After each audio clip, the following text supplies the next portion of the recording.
Hey, everybody, welcome back to the Unstoppable podcast. I'm your host, Diana Chen, and I'm joined today by my co host, Matthew Gold, co founder and CEO of Unstoppable Domains, and Jimmy Chain, 0xJim on Twitter, as you all know him, product manager at Unstoppable Domains. And today we are here to talk all about this NFT avatar profile pic craze that I'm sure all of you are seeing all over Twitter with Pudgy Penguins, cool cats, and then, of course, the OG crypto punks. We're here to talk about, why these projects have blown up and just really breaking it down and trying to get a good understanding of, what's going on with all these projects. So thank you so much, Matt and Jimmy, for joining me today to have this discussion. I think it's going to be very colorful and can't wait to hear all of your opinions on these projects. So thanks Yeah, for being here.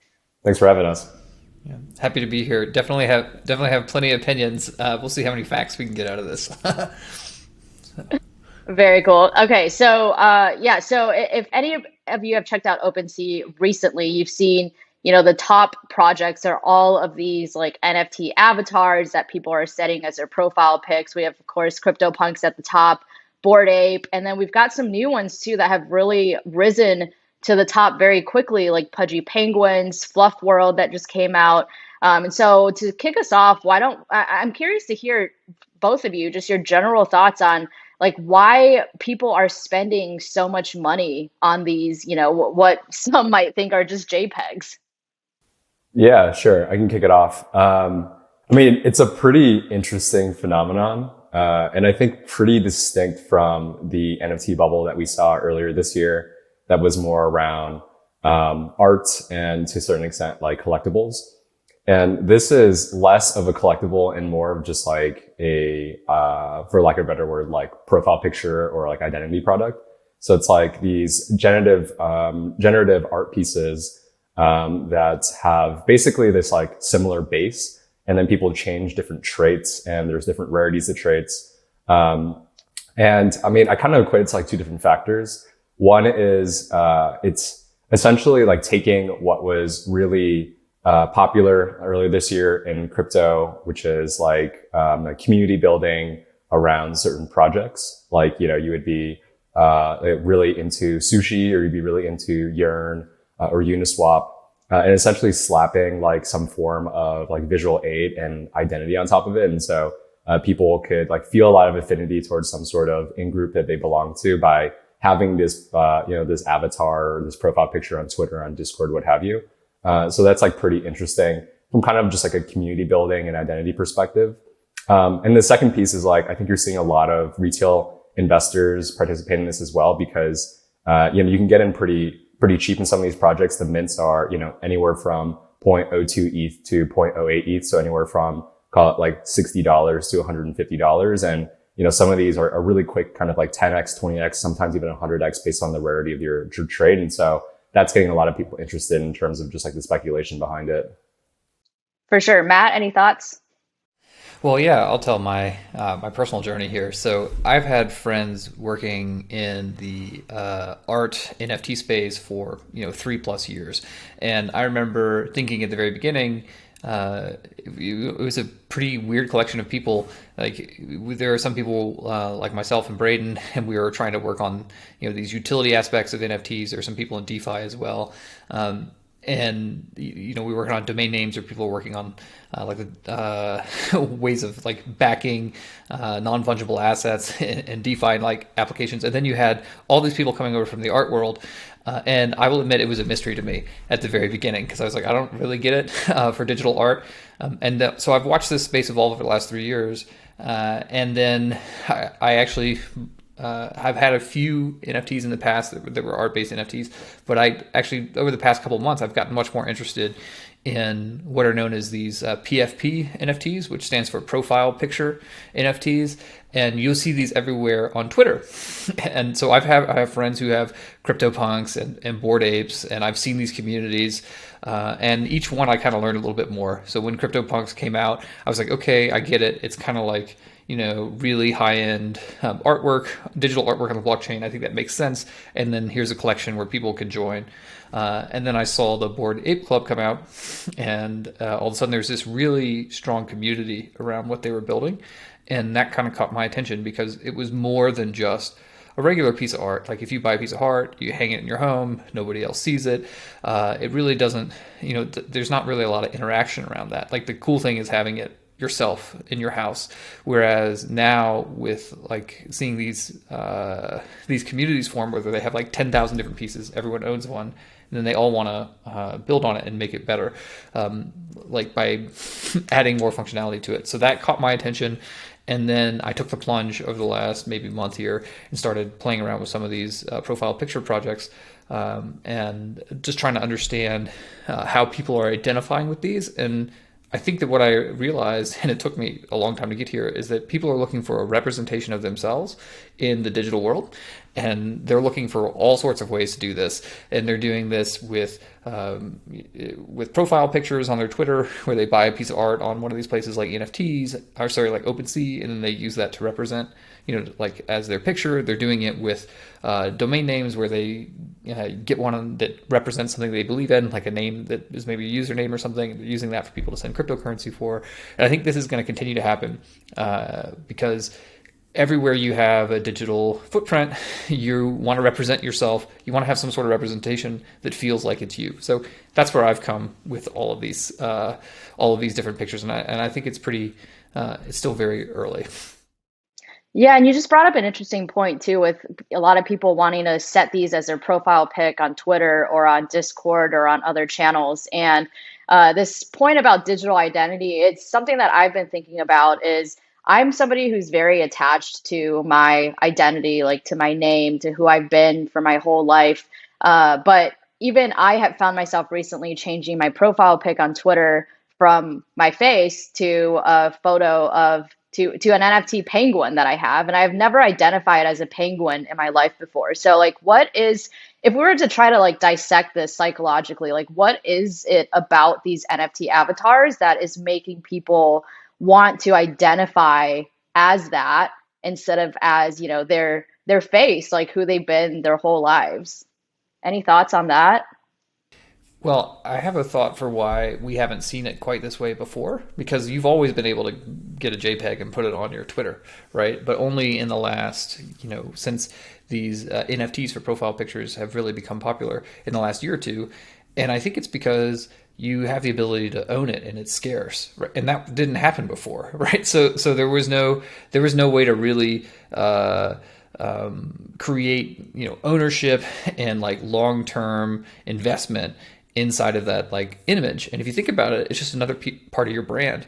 I mean, we're all remote working now and at home, so everyone just wears their pajamas. But you used to go out and you would put on your Gucci shoes or your cowboy hat, and like you wanted to look a certain way when you went out, right? And you invested a lot in that. Well, now everyone, when they go out, they're actually just going on Twitter and giving a hot take, and they want to be able to invest in how do they look, right, when they're going out and giving a hot take on Twitter. And so the idea that you can actually own it and you can represent, like I wear Nike or I wear Tommy Hilfiger. You guys can probably date me based on this. But now it's kind of like I wear, or I have like a CryptoPunk, or I wear, or I have a Bored Ape Yacht Club. And this is, I think it's interesting. And these are, the other thing that they did is they made like limited editions. So a lot of these will only have a certain number, like a hard cap number, that there can be. So there can only be so many people inside these communities. So that also makes it a little bit exclusive. So I feel the ownership has really made it so people are interested in investing in these like longer term as maybe a part of their image. And I think that we need a lot more supply. So you're seeing a lot more of these being created right now because people have different personalities. They have different things they want to emphasize about themselves. And so there's a lot of new projects trying to come out and meet all those different kind of niche use cases. It's like fast fashion almost. Pretty interesting. I'm not exactly sure how it's going to happen, but I finally am tuned in and I kind of understand why it's happening. Yeah, and something else I wonder with that too is, like now, this is like something I'm experimenting with, is I just changed my Twitter profile pic to a penguin. And I'm wondering how that's going to affect my interactions with people on Twitter, right? So a lot of times, like the way that I get people to come on the podcast is I DM them on Twitter and I tell them who I am. They can see who I am. And I say, hey, would love to chat with you. Now, when I DM somebody on Twitter, what they're seeing is a cute little penguin is sending them a message to come on a podcast. And so I wonder if that makes me less credible since they're not seeing my face and they're seeing a penguin instead, or if that just changes the dynamic of how people interact with me, or if I post a really serious tweet or a really deep thought that I have and it's coming from this cute little penguin, I wonder if that almost like uh, that message gets received differently because of the profile pic that tweet is being posted from. So I'm curious to hear your thoughts, Jimmy, because I know you have been an avatar on Twitter for a while, and so you've already gone through this experiment. I'm curious to hear like what your experience has been. Yeah, definitely. And before we answer that, I do want to echo Matt's point that this combination of like us spending way more time in a digital realm, and then also the ability for verifiable ownership on chain through NFTs has definitely led to a ballooning of people wanting to identify with some of these projects. And so I think we're just like in this really interesting fever pitch where like people like resonate a lot with some of these images. But like speaking from my experience, because I have been, I have been like a non-human avatar, for a while. So first, I was my pretty normal LinkedIn headshot, on Twitter and Discord. And then I changed into an anime avatar. Now I'm, I've been using several kind of, NFT profile pictures. I mean, like to a certain extent, like it's definitely the phenomenon that Matt just described. It's like when you're spending that much time in a digital space with your peers, you want to have some sort of signaling, whether you belong to some sort of group, or whether it kind of says something about your character. And so if you have like a really cute, profile picture, it says kind of how you view yourself or how you want to view yourself in this digital space. Or if you have like a really, like fierce or really badass kind of profile picture, that also signals something, right?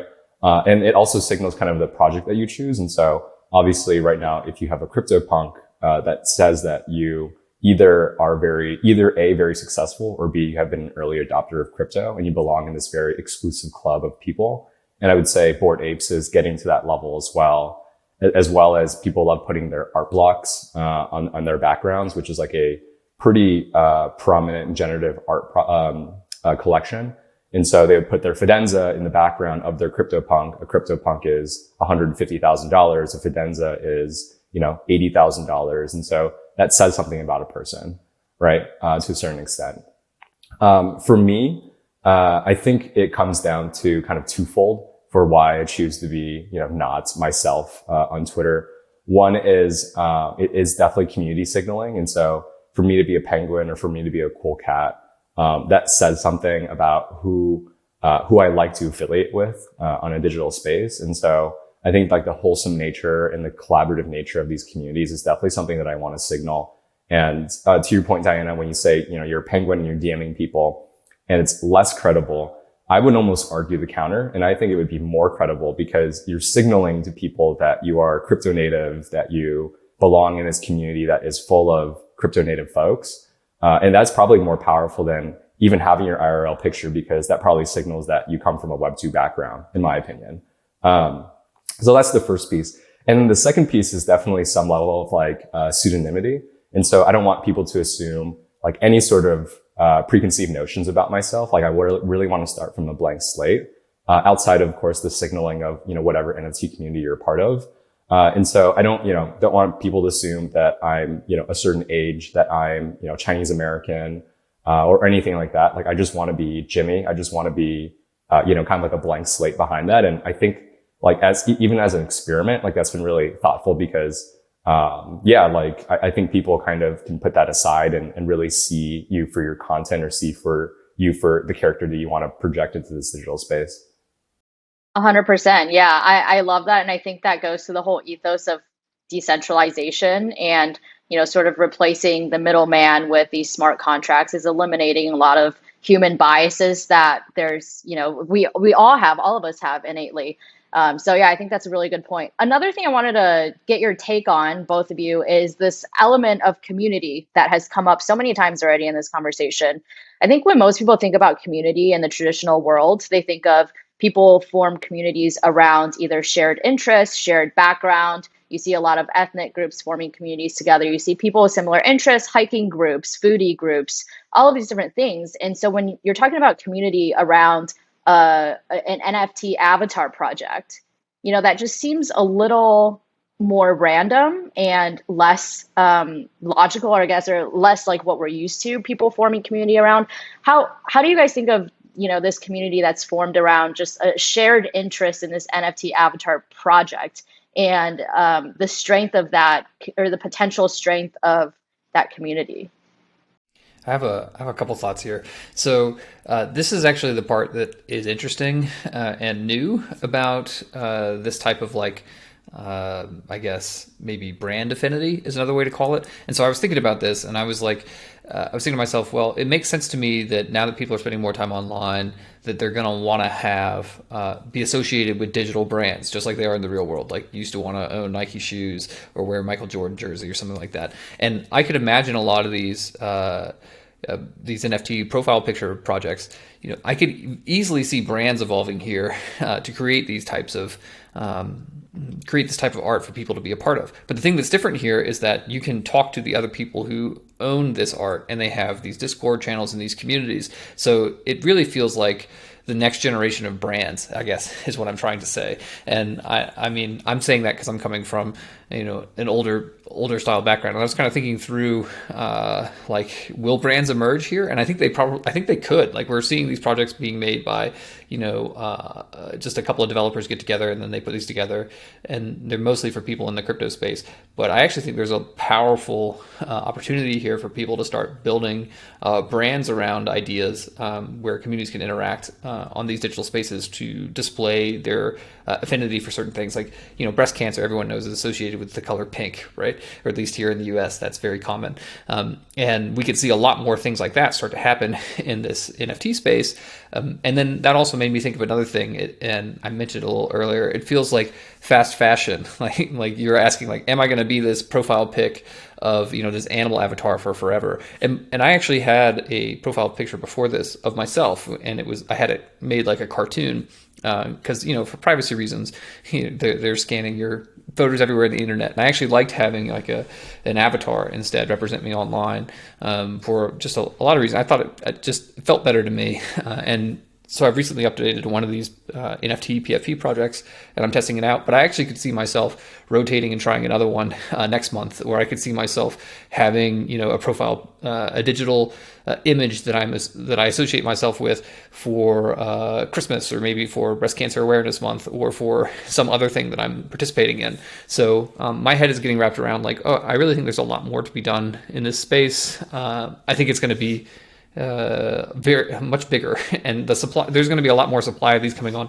Not everyone is going to have a CryptoPunk for $100,000, right? It's impossible. But I do think we're going to get mass market, fast digital fashion, right, for $5, where you could buy something and then display your affinity for that brand or that cause for time period in your digital spaces. Yeah, for sure. And I think, as with anything, I think there's two sides to the coin. So when I think about this new way of forming community, I definitely think, the positive is that instead of forming community around, the way that we traditionally did around shared interests, shared backgrounds, shared perspectives, we now have access to people from all over the world who we may not share the same beliefs as, the same political views, the same backgrounds, but now through this shared interest in an NFT avatar project, we can maybe expose ourselves to people that we otherwise wouldn't have come across in the traditional world. And that can help us open our minds to different perspectives, to different backgrounds, different cultures, different learnings. And I think that part is really, really exciting and really awesome. But on the flip side, it's these NFT projects that are blowing up right now, like CryptoPunks, it's $150,000. So what you're obviously only a very limited number of people can actually get into the market for a CryptoPunk, if you didn't get in like super early days. And so in that sense, it's like, are you almost signaling that you have to be wealthy to be part of this club?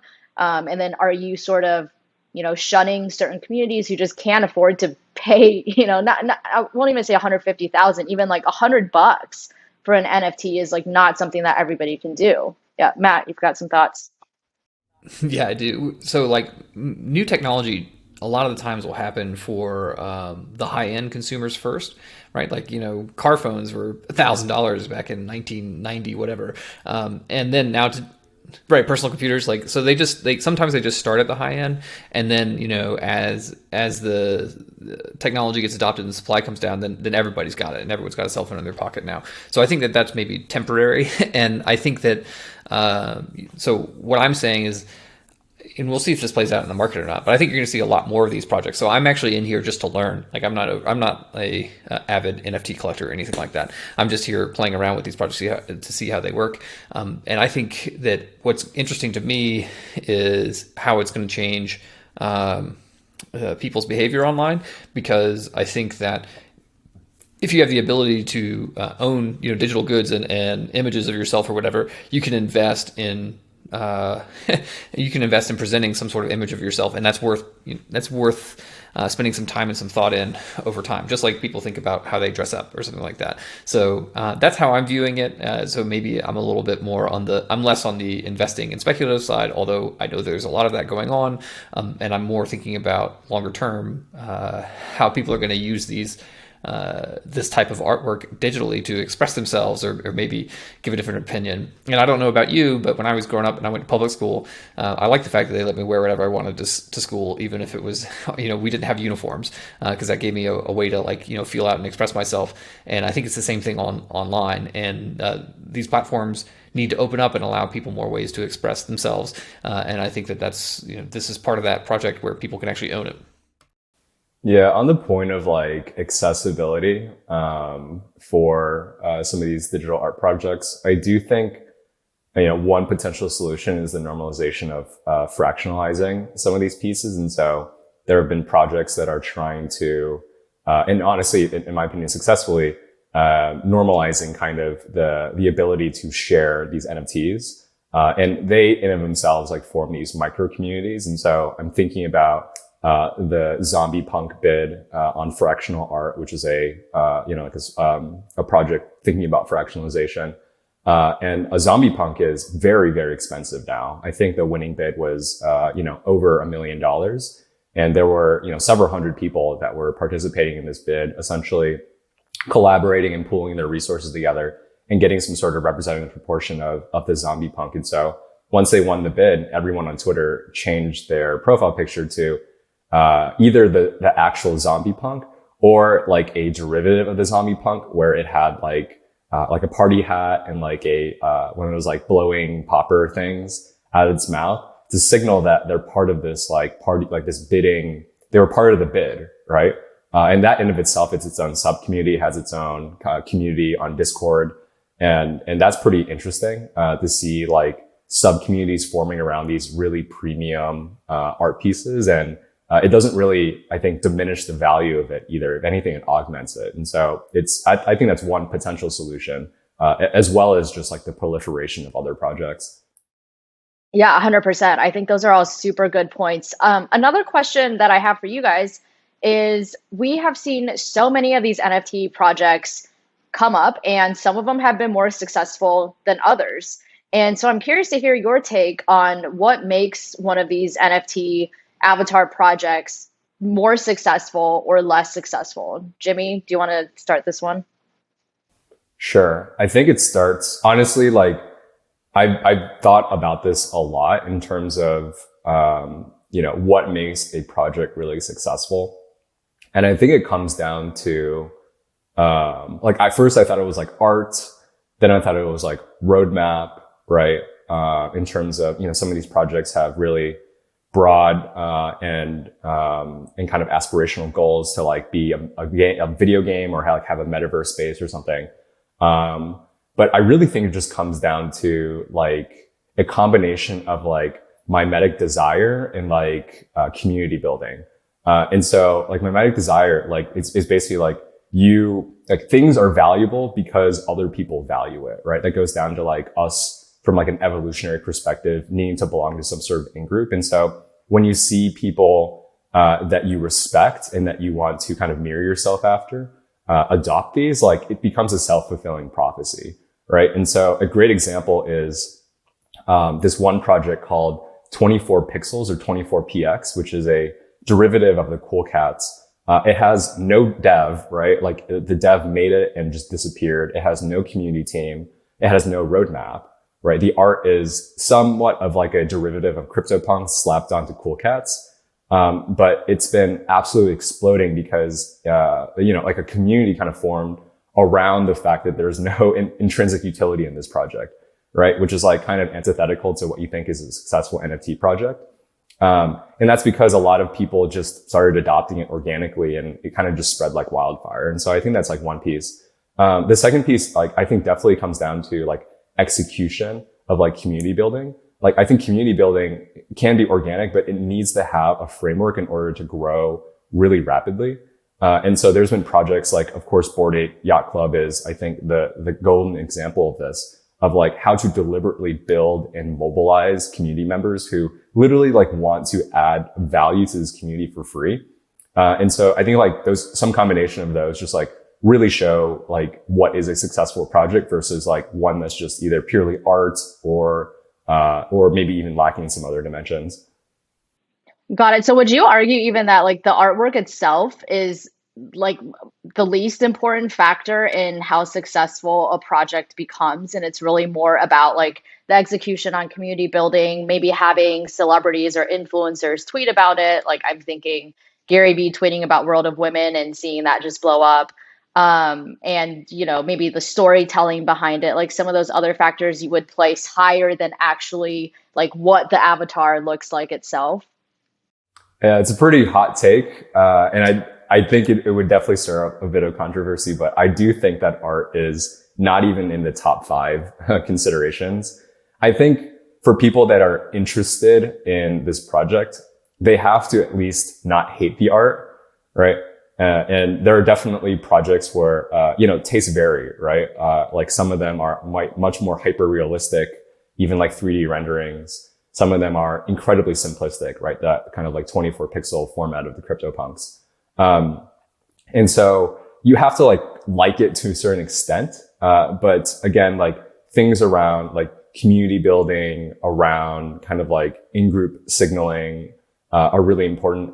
And I kind of want to push back that it's like a one size fits all. It's not like if you get, people to, influencers to really like adopt this and talk about it a lot, is it going to pay off? Because, there needs to be like a layer of authenticity behind it. And so that's why I think World of Women did really well, because they have a really good story and they have a lot of authenticity behind it. And so yes, Gary Vee, and Digital Art Chick and other NFT influencers were helpful in kind of the success of the project, but that wouldn't have happened without kind of those foundational pieces.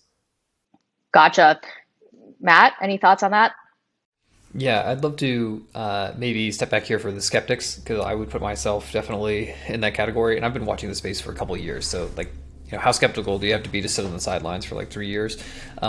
And what really made this make sense for me was the idea of digital fashion, and now that you can own things and you can put them on in a sense by displaying that as your profile picture across these digital platforms.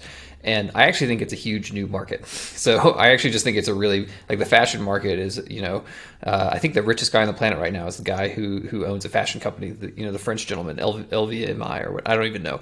I'm not great at fashion. But Louis Vuitton. Yeah, Louis Vuitton. There you go. There you go. And I think he's worth $200 billion or something ridiculous. Fashion is gigantic. It's a huge industry. And this is digital fashion. And it's like we were saying earlier, why all of a sudden now is this a thing? And it's like, well, you can finally own things digitally that you couldn't. And so that really really helped me, get my mind around it. And so that's why people are paying a lot of money for this, because it's digital fashion and there's not enough supply here. I think there's a lot of opportunity for people to come in and build out digital fashion. We already know this works. I think Second Life, all the way back in 2000 or 2004, whenever Second Life just started out, people were selling skins in Second Life and making money. And people are selling skins now on Fortnite or I guess these other places. These companies are making billions of dollars selling this type of stuff. But what's happening in the crypto space with NFTs is that consumers can buy these digital fashion products, is essentially what I kind of see them as, and then they can own them, and then they can use them across a bunch of different platforms. Like I can display my NFT that I bought on OpenSea. I can show that on my Twitter. I can show that on my Discord. I actually don't know if I can do that, but I can show it on and I can post it on my other social profiles, and that's very interesting. And I got into this, obviously, I think about domain names all the time because that's what I'm working on all the time.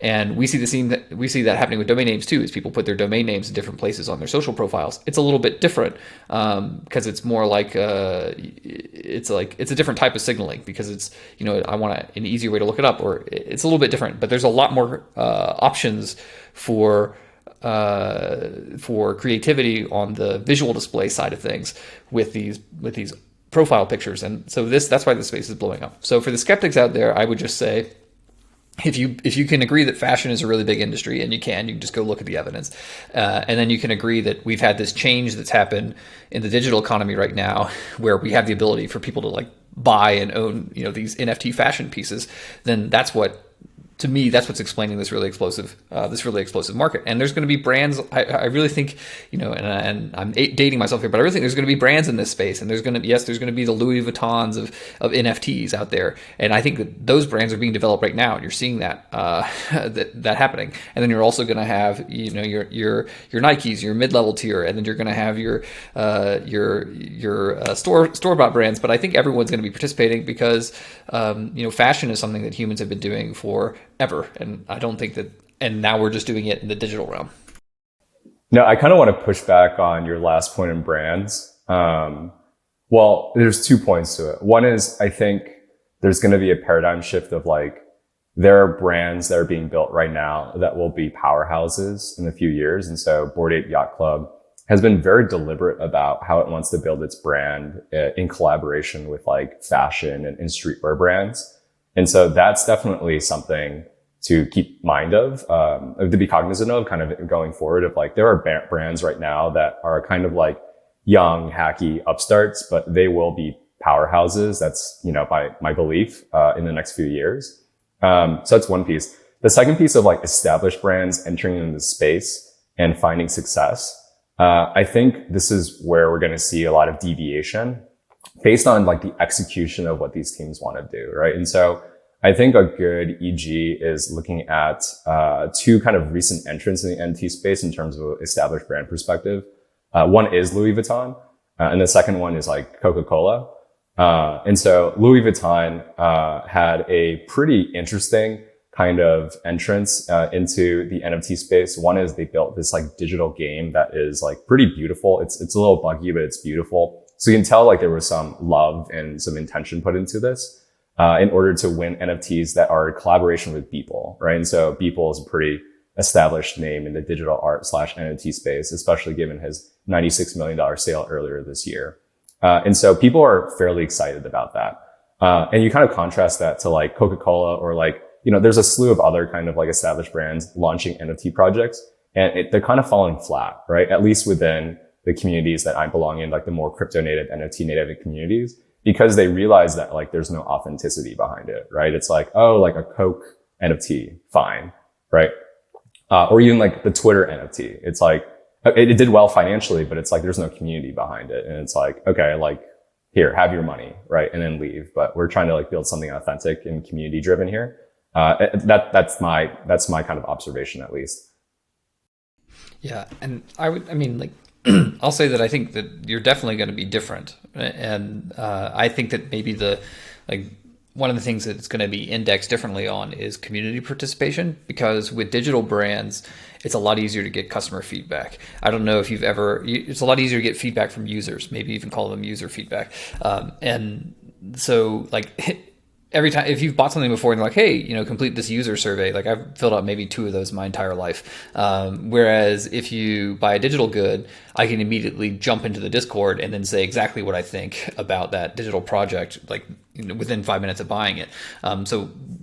But so I would push back again. I would say I still think it's kind of, maybe brand is not a good word, but I still think these things are brands. And I think that one that you brought up, for people who don't know, Bored Ape Yacht Club, BAYC, is one of the more innovative ones in the space, because I've been looking at them and trying to understand how their communities are built around these profile pictures, and they are building sub brands underneath themselves, right? And maybe they wouldn't call them that, but they have the top line profile pictures with the apes as they chose their character, and then they made another derivative one with dogs called the Kennel Club, and I think they could continue doing that a lot of different times, and then you could see that really becoming a consumer brand. I don't know if they've taken that big of a view yet, right? Like, are these NFT projects going to be the Webvan or the Pets.com, right? Is this like the 90s bubble for these NFT projects, or are some of these going to actually go the distance and become the next Instacarts of this industry? But I think we are there, and they're multi-billion-dollar industries, and I understand that people don't like calling them brands, but from one lens, that is a good way to try to understand what these people are doing. And I think they're going to be the next evolution. It's like brands 3.0, because they're going to have to listen to their community members, because it's so easy to get feedback now. Yeah, man, I'm glad you brought up Bored Ape Yacht Club and how they've done such a good job with building community, because that is something that I wanted to talk to you guys more about, is like, what are some of your favorite NFT avatar projects right now? And I'd love to hear your perspective on how they've been building their community and what aspects of that have been really successful, because I think that's sort of like the $1 million question in crypto right now, is like community building, right? Like, everyone recognizes the importance of building community, but like, what does that actually mean? How do you actually build community? I think it's a lot easier said than done. And so I'd love to hear, from what you've seen being in these Discord channels and these communities, like, for your favorite projects, what is it about their community building or their execution that has been so successful? Yeah, I can take that. I would say, there's definitely a lot of projects that are doing really novel things in terms of community building. I still think it's like the Wild West in terms of experimentation of how you really foster a vibrant community for your brand, as Matt calls it. I think when we look at like the canonical example of great NFT community building, it is the apes.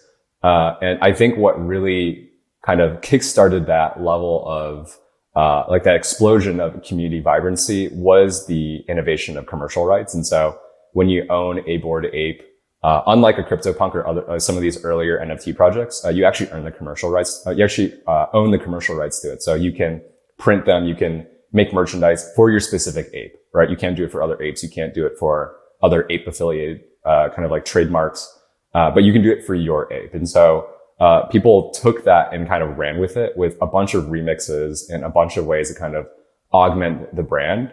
And that you kind of make that a creative experience or that entrepreneurial experience bottom up, because everyone is incented in order to drive value for their ape, right? And they feel a lot more ownership behind it when they realize that there's some sort of financial upside as well.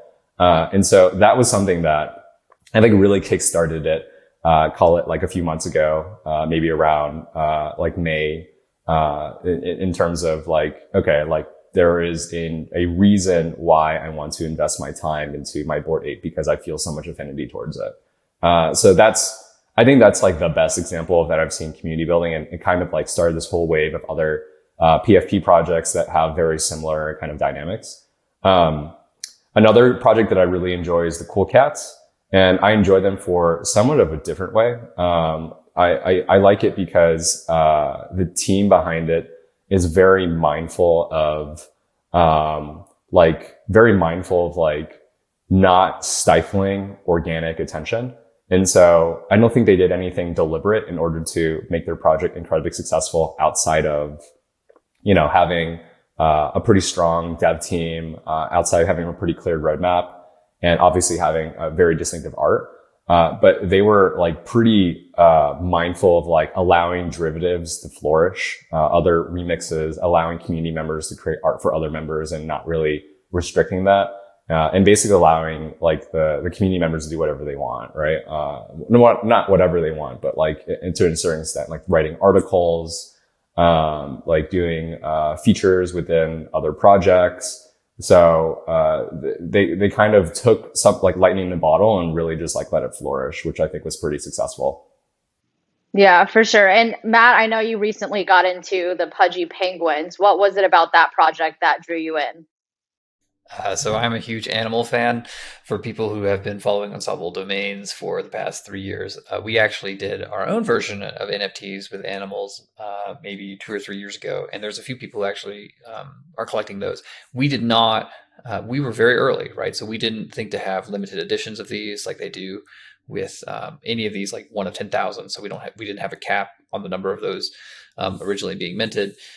We didn't, build these Discord communities around them. We didn't do any of the innovation around like ownership of the commercial rights to them, like Bored Ape Yacht Club, because this is again two years ago or more. But yeah, I've always had an affinity for animals. I've been like watching these for 3 years and not really understanding what was going on. And so it just so happened that this was a project that was happening during this time. And I was like, okay, I think I get it now. And so then I stepped my toes in. And it takes me a while. It was the exact same way for me with Bitcoin too. I literally read about Bitcoin from very, very early on. And it took me 2 or 3 years before I, finally put my toes in 2013. Because I like to think a lot about these types of things before I get there. If I don't understand it, I don't really want to use it yet. But if I feel like I kind of understand it, then I will step in. So that's why I'm in there. I think that these are super cool.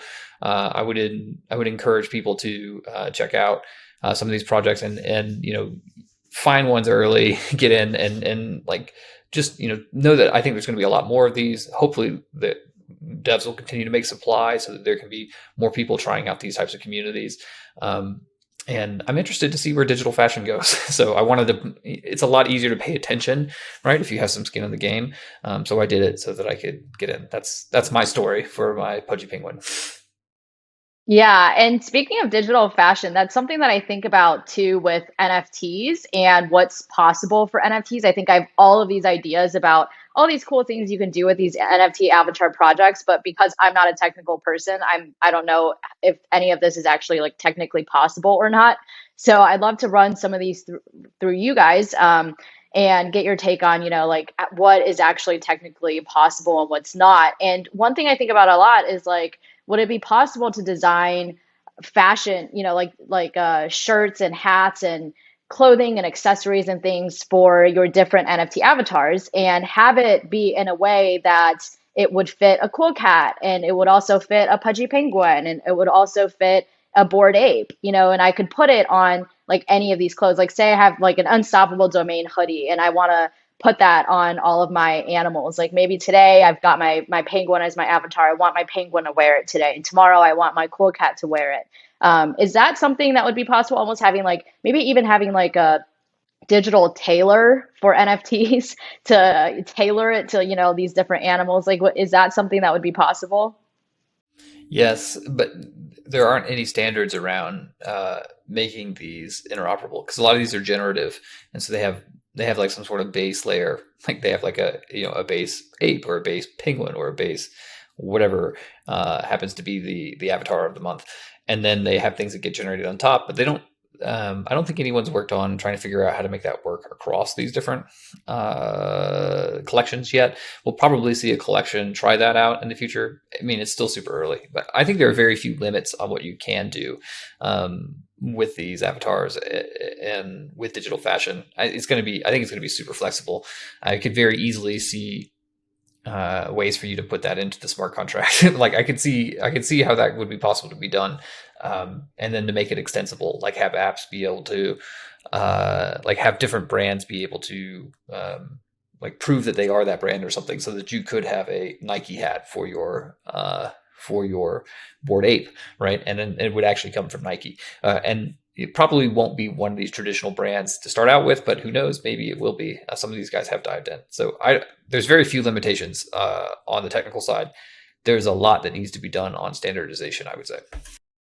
Gotcha, gotcha. Yeah, it'd be super cool to be able to have, digital fashion moving around from avatar to avatar and then be able to take your avatars across different virtual lands. Like I can take my avatar to Decentraland and then I can move it to crypto voxels and I can do whatever I want to do there. And then another thing I think would be cool is like an evolution of an NFT. And so maybe you buy, maybe there's an NFT that's cats, crypto community loves cats. And maybe when you first mint the NFT or first buy it, it's just a baby kitten. And then the longer you have it, the more it grows and evolves like a real life cat. And, eventually it'll turn into an adult cat and it'll turn into like a senior cat and just have that natural evolution happen over time. I think that would be pretty cool too. And you're talking about the gamification, which I think is also going to come as we broaden the size of the market. But, again, for the skeptics out there, I would say some of the biggest companies on the planet and some of the probably the most forward-looking people out there, like Mark Zuckerberg, he really believes you're going to be in VR and your social networks in the future, right? And then if you're going to be in VR, or he even says the metaverse, like Mark Zuckerberg is saying this out there, and they've got 3 billion people on their platform, and he wants to move everybody into VR. And I would just say, like, I think there's going to be a lot more digital fashion coming your way, right? If everyone is meeting up in Facebook VR, you're definitely going to want to be able to, my Instagram is just full of people trying to show how cool they are with all the different photos that they're taking, right? And I think that if we're going to be in VR, people are going to want to do the exact same thing with these fashions. And I would just say the crypto market is kind of telling us that the future here is going to be these limited supply NFTs, right? That are essentially community-led brands, would maybe be a way of phrasing that. And so I think you can see the future here ahead of everybody else. And like I always say, I really want to make sure that people who tune in here are getting, the alpha. Like what's the cool things that are how is culture going to change from this new technology that's happening? And it's happening really quick. Like this is happening fast for me. So I would say, I'm just calling this out. I want people to pay attention. I do think there's something big here, and it's worth kind of tuning into. For sure, yeah. And to sort of wrap this up, I want to get both of your thoughts on the long-term outlook on these NFT profile pics, avatars, whatever you want to call them. Is this just a craze? Like, is this a bubble that we're in where everybody is super obsessed with these NFT avatars right now? Or is this really just the beginning and we're going to see more and more of this? And in 10 years, like everyone's going to be representing their identities with an avatar on Twitter and on across all social media. Like, what do you guys see as being the long-term outlook of these NFT avatars? I think like with any nascent technology, people kind of like overestimate the impact of it in the short term, but underestimate the impact of it in the long term. And so that is to say that, there are boom and bust cycles. Like what Matt said, like this stuff is moving so fast. We've already had one for NFTs earlier this year. And we're kind of in like the second wave of NFT kind of euphoria. And so, there's a lot of projects, right? And quite frankly, like they're all in the green. And so that's not incredibly sustainable from just like a market health perspective. But I think if you cut through the noise, you'll see that there are a lot of thematic takeaways that you can have from this kind of moment in history. And that is the fact that people are seeing kind of like NFTs as an augmentation of their identity. I don't think that was abundantly apparent earlier this year in the first kind of NFT boom. It was a lot more around collectibles, right? It was collecting Top Shots. It was collecting, generative art still, but like hash masks and stuff like that, that were not, PFPs. The team in hash masks have gone around and say like they did not intend for hash masks to be profile pictures. And they're actively working on actually changing that for their V2. But now, like this was something that no one really predicted. And people really resonate with it, right? It's not just mania. Some of these people, are legitimately in it for the identity, the signaling, and the art.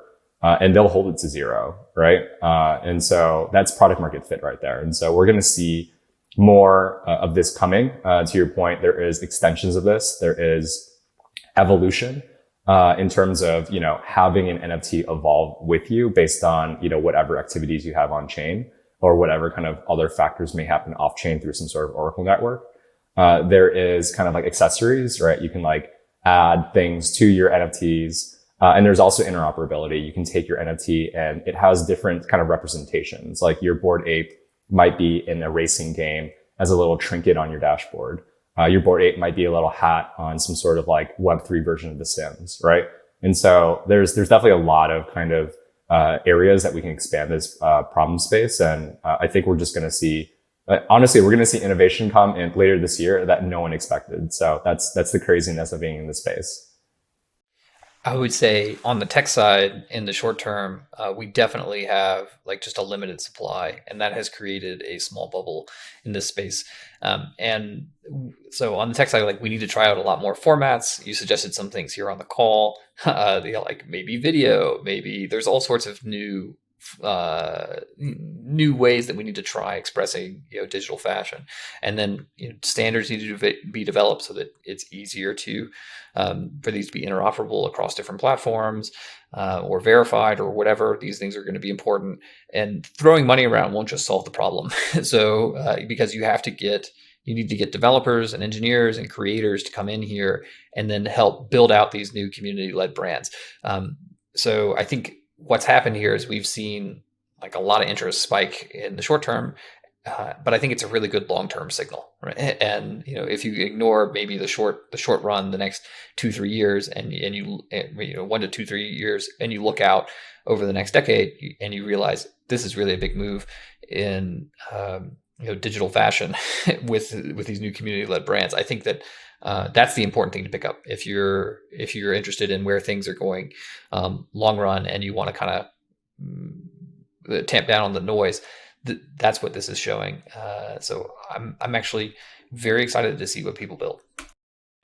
Yeah, and I think one thing I heard from both of you in that sort of like concluding thoughts is that where we're shifting with all of this NFT stuff is more and more towards identity.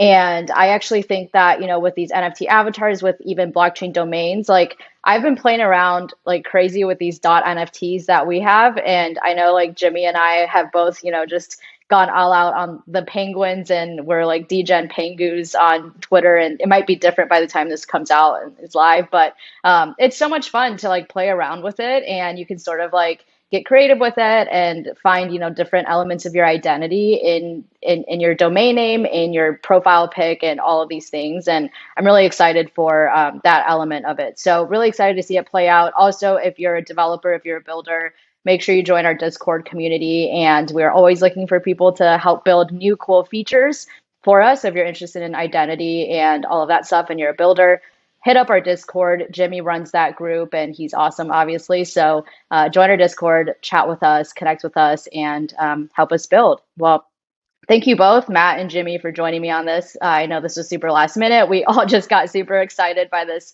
NFT avatar craze and wanted to do an episode on it. So I appreciate you joining me last minute. Hopefully all of you listeners found this to be beneficial, heard some interesting things in this conversation. And we'd love to continue the conversation with you as well and get your thoughts on all of this. I know everybody's got some different thoughts right now. So make sure you tweet us at Unstoppable Web, or you can tweet us individually as well. And we would all love to continue the conversation with you. So thank you so much for tuning in, and we'll be back again soon with another episode of the Unstoppable Podcast.